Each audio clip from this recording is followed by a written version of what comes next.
를 적용받게 됩니다. 그렇다면 전주 소재 주택을 보유한 상태에서 조정 대상 지역에 소재하는 신규 주택 취득 계약을 체결 후 잔금 지급일 전에 보유 중인 전주 지역이 조정 대상 지역에서 해제된 경우 취득세율은 어떻게 적용되느냐입니다. 안녕하세요. 공인중개사 전주 부동산 닥터입니다. 지난 21일 정부는 22년 제3차 주거정책 심의위원회와 제61차 부동산 가격 안정 심의위원회를 개최하여 수도권과 세종시를 제외한 지방 모든 지역의 부동산 규제를 해제한다는 국토교통부의 보도자료가 발표되었습니다. 최근 부동산 거래 절벽으로 인한 지역경제 침체를 우려한 지방자치단체의 요구를 수용한 것으로 보이나 사후 약방문 격이 되지 않을까 하는 우려도 있습니다. 규제지역 조정에 따른 효력 발생 시점은 관부 개제가 완료되는 오는 9월 26일 0시부터입니다. 근본 세종시를 제외한 지방광역시, 도의 규제지역 조정에 따른 기대 효과와 주의해야 할 것은 무엇인지 살펴보겠습니다. 구독과 좋아요는 영상 제작에 많은 힘이 되고 있습니다. 구독과 좋아요 부탁드리며 오늘 영상 시작하겠습니다.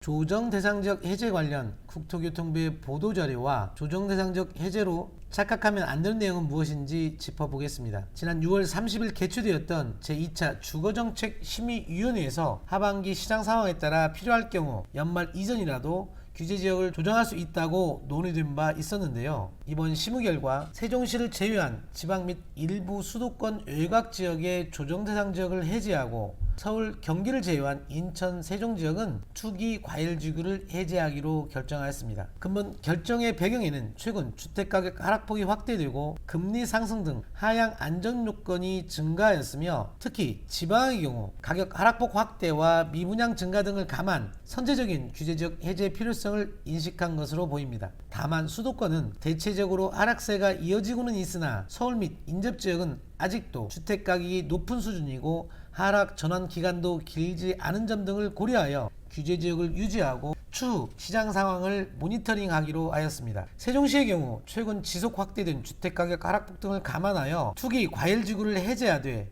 적은 미분양 현황, 높은 청약 경쟁률 등을 고려하였고 주택 투기 지역이 해제되더라도 향후 주택가격 등 불안 양상이 재현될 우려가 있어 투기 과열지구는 해제하되 조정 대상 지역을 유지하기로 했다고 밝혔습니다. 6월 26일부터 조정되는 규제지역 현황입니다. 앞서 언급했던 것처럼 서울시는 규제지역이 변동 없이 유지되었고 서울의 인접지역인 경기 인천 지역은 외곽 일부 지역만 규제지역에서 해제되었습니다. 그 밖에 세종시를 제외한 지방 광역시, 도 지역은 전면적으로 규제가 해제되었습니다. 다시 언급하면 규제지역 조정에 따른 효력 발생 시점은 관부 개제가 완료되는 9월 26일 월요일 0시부터입니다. 우리가 관심있게 살펴볼 내용이 바로 규제지역 해제에 따른 부동산 세법의 변화입니다. 규제지역 해제 효과를 살펴보기에 앞서 기억해야 할 것이 하나 있는데요. 다주택자 양도소득세 중과 한시 배제 등 지난 5월 9일자 기획재정부의 소득세법 시행령 개정 관련 보도 자료입니다. 지난 5월 9일 현 정부는 선제적으로 부동산 시장 관리를 위해 과도하게 활용된 부동산 세제를 조세 원칙에 맞게 정상화하고 국민들의 과도한 세부담을 적정 수준으로 조정하는 한편 부동산 시장을 안정화하겠다는 취지로 소득세법 시행령 개정안을 발표하였고 그 적용 시기도 발표일 다음 날인 5월 10일부터 적용하고 있습니다. 소득세법 시행령 주요 개정 내용 3가지를 되짚어 보도록 하겠습니다.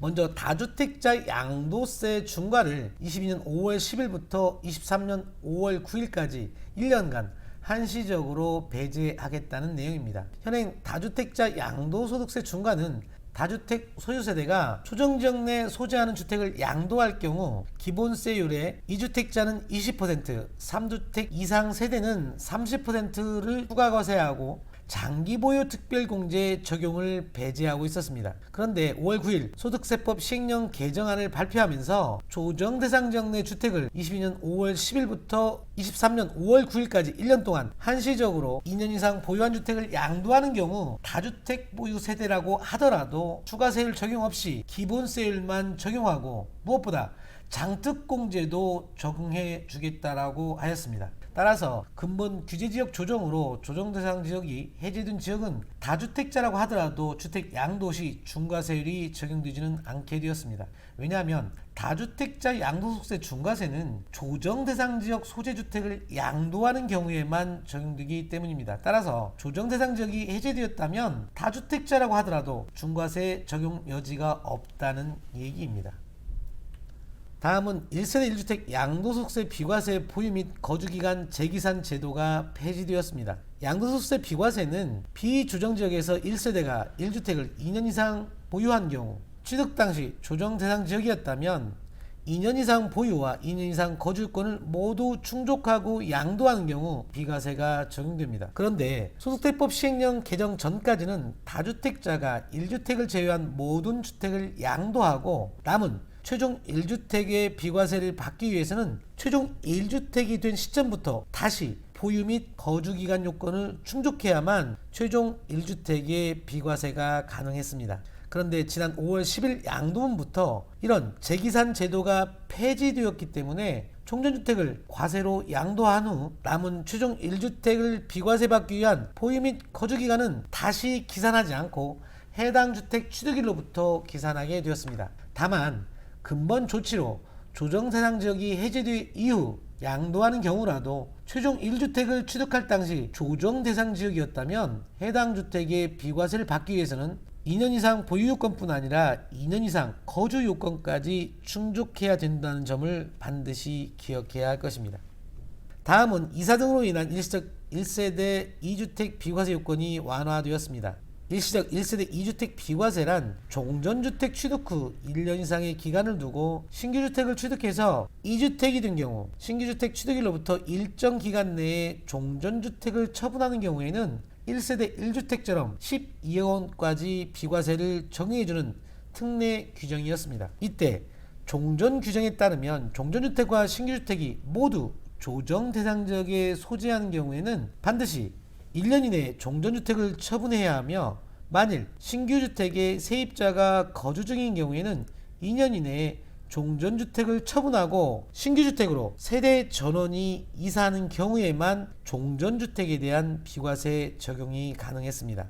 그런데 지난 5월 소득세법 시행령 개정으로 종전주택과 신규주택 모두 조정대상 지역에 소재하는 경우라 하더라도 일시적 2주택에 해당되는 경우 5월 10일 양도문부터는 종전주택 처분 기한을 조정대상 지역임에도 불구하고 2년으로 완화 적용하였고 신규주택으로 세대 전원이 이사해야 한다는 조문을 삭제하였습니다.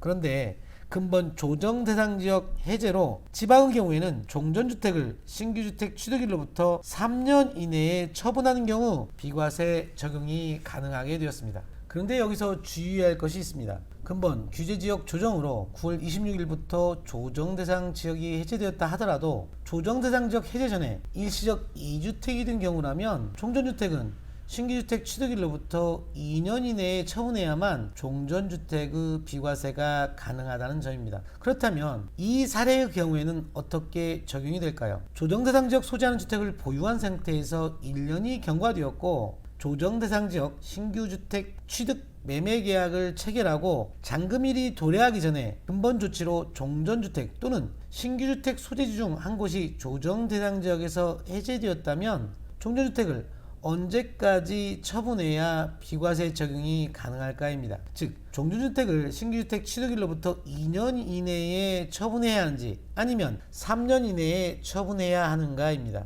이 경우에는 신규주택 취득일로부터 3년 이내에 종전주택을 처분하게 되면 일시적 2주택의 비과세 적용이 가능합니다. 1세 1주택 비과세를 적용받기 위해서는 주택 취득 당시 비조정 지역의 경우에는 2년 이상 보유한 경우, 주택 취득 당시 조정 대상 지역인 경우에는 2년 이상 보유권과 2년 이상 거주요건을 모두 충족해야 실거래가 12억 원까지 비과세가 가능합니다. 그렇다면 주택 매매 계약을 체결할 당시 조정 대상 지역이있는데 잔금 지급일 당시에는 조정 대상 지역에서 해제된 경우 비과세 요건은 이 경우에는 2년 이상 보유 요건만 충족하게 되면 비과세가 가능합니다. 비과세 요건의 판단 기준일은 주택 취득일을 기준으로 판단하면 된다는 얘기입니다. 이 말은 주택 취득 당시에 조정 대상 지역이었다면 양도 당시 조정 대상 지역에서 해제되었다고 하더라도 주택 취득을 기준으로 판정하기 때문에 조정 대상 지역에 해당하여 비과세 적용을 받기 위해서는 2년 이상 보유와 거주 요건을 모두 충족해야 된다는 얘기입니다. 주택 매매 계약 체결 당시 조정 대상 지역이었다고 하더라도 잔금일이 도래하기 전에, 즉 주택 취득일 전에 조정 대상 지역이 해제되었다면 해당 주택을 비과세 받기 위해서는 2년 이상 보유 요건만 적용받게 된다는 얘기입니다. 지금까지 5월 10일부터 적용되고 있는 소득세법 시행령 개정 내용과 조정대상지역 해제 효과를 함께 살펴보았는데요. 본격적으로 조정대상지역 해제 효과를 짚어보도록 하겠습니다. 먼저 취득세 중과세율 관련 내용입니다. 현행 취득세율 체계는 기본세율과 다주택자에 대한 중과세율로 구분하고 있습니다. 비조정 대상 지역인 경우에는 3주택부터, 조정 대상 지역인 경우에는 2주택부터 취득세 중과세율이 적용되고 있습니다. 여기서 조정, 비조정 지역의 판정 기준은 신규 주택 소재지를 기준으로 판정하면 됩니다. 조정 대상 지역이 해제되면 취득세 측면에서 중과세율을 피하기 위해 한 채의 여유가 생긴다는 의미로 이해하셔도 무방합니다. 그런데 한 가지 주의할 부분이 있습니다. 부동산 사무소가 소재하는 전주 지역의 예를 들어 설명해 보겠습니다. 전주시는 2020년 12월 18일 조정 대상 지역으로 지정되었고, 오는 9월 26일 0시를 기준으로 조정 대상 지역에서 해제됩니다. 조정 대상 지역 1주택을 보유한 상태에서 추가로 조정 대상 지역인 전주의 신규 주택 취득 계약을 체결한 상태에서 잔금 지급일 전에 조정 대상 지역에서 해제되었다면 신규 주택 취득세는 기본세율이 적용되는 것인지, 아니면 조정 대상 지역 2주택자의 취득세율인 8%가 적용되느냐입니다. 물론 일식 2주택 처분 조건부 취득세율이 아닌 경우입니다. 이 경우에는 중과세율이 아닌 1에서 3%의 기본세율을 적용받게 됩니다. 그렇다면 전주 소재 주택을 보유한 상태에서 조정 대상 지역에 소재하는 신규 주택 취득 계약을 체결 후 잔금 지급일 전에 보유 중인 전주 지역이 조정 대상 지역에서 해제된 경우 취득세율은 어떻게 적용되느냐입니다. 이때는 조정 대상 지역 2주택 취득에 해당하게 되어 취득세 중과세율을 적용받게 됩니다. 정리하면 취득세 중과세 적용 여부는 신규주택 소재지역의 조정, 비조정 여부와 몇 번째 주택인지 여부로 판단하는 것이 원칙이고, 신규주택 매매계약 체결 후 잔금 지급일 전에 신규주택 소재지역이 조정 대상 지역에서 해제되는 경우에는 비규제지역으로 보고 중과 여부를 판단하게 됩니다. 즉 매매계약 체결일이 아닌 주택 취득일을 기준으로 조정, 비조정 지역과 주택수를 판정하게 된다는 얘기입니다. 다시 주택 취득세율 적용은 보유하고 있는 주택 소재지 여부가 중요한 것이 아니라 취득하려고 하는 주택의 소재지의 조정, 비조정 여부와 몇 번째 주택인지로 판정해야 된다는 얘기입니다. 또한 주택수 산정 방법에 있어 동일 세대원이 아닌 주택의 공유 지분이나 부속 토지만을 소유하거나 취득하는 경우에도 주택을 소유하거나 취득하는 것으로 보기 때문에 사전에 잘 알고 취득 여부를 신중히 결정해야 할 것입니다.